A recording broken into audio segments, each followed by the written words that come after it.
ఈరోజు ఈ కూటమి ప్రభుత్వం అధికారంలోకి వచ్చిన తర్వాత విద్యారంగం చూసుకుంటే ఒక ప్రణాళిక లేకుండా ముందుకెళ్తుందని మనకందరికీ తెలుస్తుంది.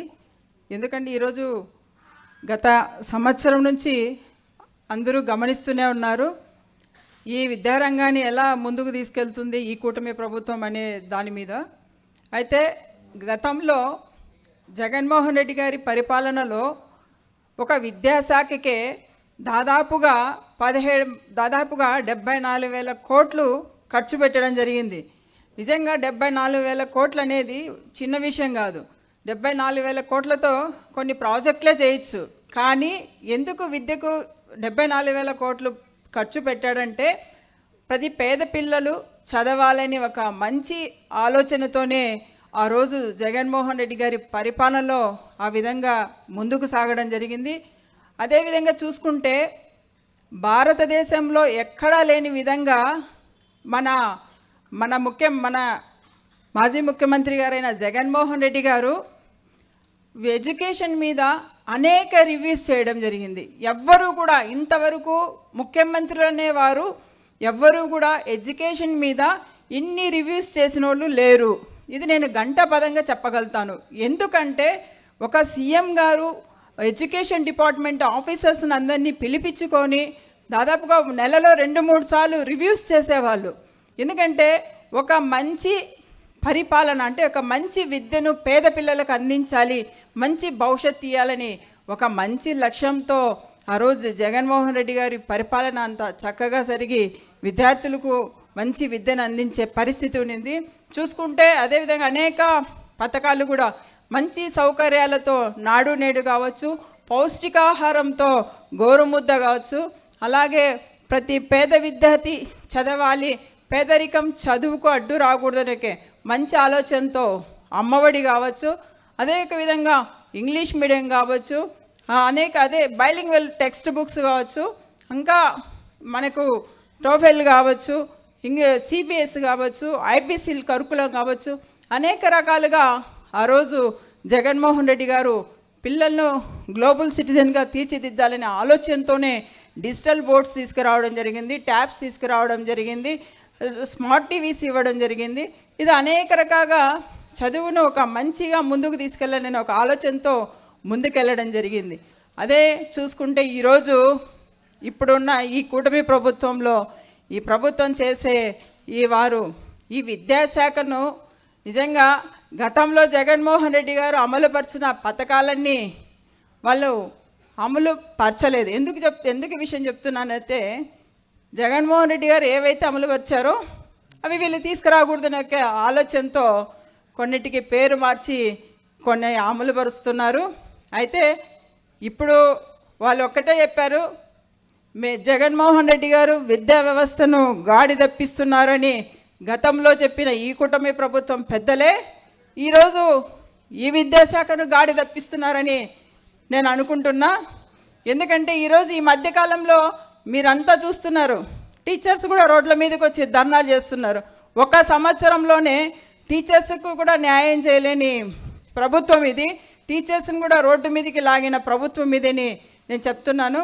ఎందుకంటే ఈరోజు చూసుకుంటే నాడు నేడులో సెకండ్ ఫేజ్ ఇచ్చిన బిల్లులు రాలేదు, సెకండ్ ఫేజ్ వర్క్స్ కూడా జరగట్లేదు. అట్లే చూసుకుంటే ఈ 117 అని చెప్పడం జరిగింది, దాంట్లో 6 స్కూల్ నుండి 9 స్కూల్స్ తీసుకొచ్చారు. ఇది గాడి తప్పడం అంటే ఇలాంటివే. ఇంకా చూసుకుంటే బడి దగ్గర స్కూల్స్ దగ్గర కూడా మద్యం షాపులు ఉండడం, ఇలాంటి పరిస్థితులన్నీ కూడా మనము ఇప్పుడు చూస్తున్నాము. ఇంకా చూసుకుంటే ఇప్పుడు టీచర్స్కి జరిగిన ఈ ట్రాన్స్ఫర్స్లలో కూడా చాలామందిని ఎప్పుడూ లేని విధంగా క్లస్టర్ పూలని, డిడిఓ పూలని, ఇలాగా టీచర్స్ను గాలిలో పెట్టడం జరిగింది. ఇలాంటివన్నీ ఈ ప్రభుత్వము చేయడం అనేది నిజంగా చాలా దుర్మార్గం పని అని తెలియజేస్తున్నాము. ఎందుకంటే మనం విద్య గురించి చెప్పుకుంటే ఇది ఒక లెంతీ సబ్జెక్టు. అన్న కూడా చాలా చక్కగా చేశారు కాబట్టే ఈరోజు ఈ ప్రభుత్వం కూడా ఈ గతంలో జగన్మోహన్ రెడ్డి గారు విద్యకు చేసినంత ప్రాధాన్యత వీళ్ళు తీసుకురాలేకపోతున్నారని నేను తెలియజేస్తున్నాను. ఇంకా ఎప్పుడైనా సరే ఈ ప్రభుత్వంలో పిల్లలను ఈ మధ్య చూసుకుంటే చాలామంది చిన్న చిన్న పిల్లలు కూడా హత్యలకు, అత్యాచారాలకు, దాడులకు గురవుతున్నారు. ఇప్పుడు స్కూళ్ళలో కూడా, స్కూళ్ళ నుంచి ఇంటికి వస్తే కూడా రక్షణ లేని పరిస్థితి. ఇంటికి తల్లిదండ్రులు పిల్లలను ఇంటికి చేరే వరకు కూడా తల్లిదండ్రులు చాలా భయంగా ఎదురు చూసే పరిస్థితిని ఈరోజు మనం గమనిస్తున్నాం. అదే గతంలో అయితే జగనన్న ఒక దిశ యాప్ ఉండింది, వాళ్ళ చేతిలో ఒక ఫోన్ ఉండింది, SOS బటన్ నొక్కితే మా పిల్లలు క్షేమంగా ఇంటికి వస్తారని ఒక మంచి ఆలోచన ఉండింది. అదేవిధంగా అది ఇంప్లిమెంటేషన్లో కూడా చాలా చక్కగా జరిగింది. కాబట్టి అంత ధైర్యంగా కూడా తల్లిదండ్రులు ఉండేవారు. తల్లిదండ్రులే గారు ప్రతి మహిళలు కూడా అదే ధైర్యంగా ఉండేవాళ్ళు. నాకు కూడా చాలామంది మా లేడీ టీచర్స్ కూడా చెప్పారు, మేము దారిలో స్కూల్కి వెళ్ళేటప్పుడు, కొన్ని మారుమూల ప్రాంతంలో వెళ్ళేటప్పుడు కొంతమంది ఎవరైనా దారిలో అడ్డొచ్చి వాళ్ళ ఆటోలను స్టాప్ చేసి వాళ్ళను బెదిరింపులకు గురి చేసేవాళ్ళు. అప్పుడు వాళ్ళు సడన్గానే మన SOS బటన్ నొక్కి చాలా చక్కగా దిశ యాప్ను ఉపయోగించుకొని వెంటనే వితిన్ 5 మినిట్స్లోనే మహిళా పోలీసులు వచ్చి వాళ్ళకు రక్షణ కల్పించే పరిస్థితి ఉండింది. సో అలాంటి చక్కని పరిపాలన మన జగన్ అన్నది.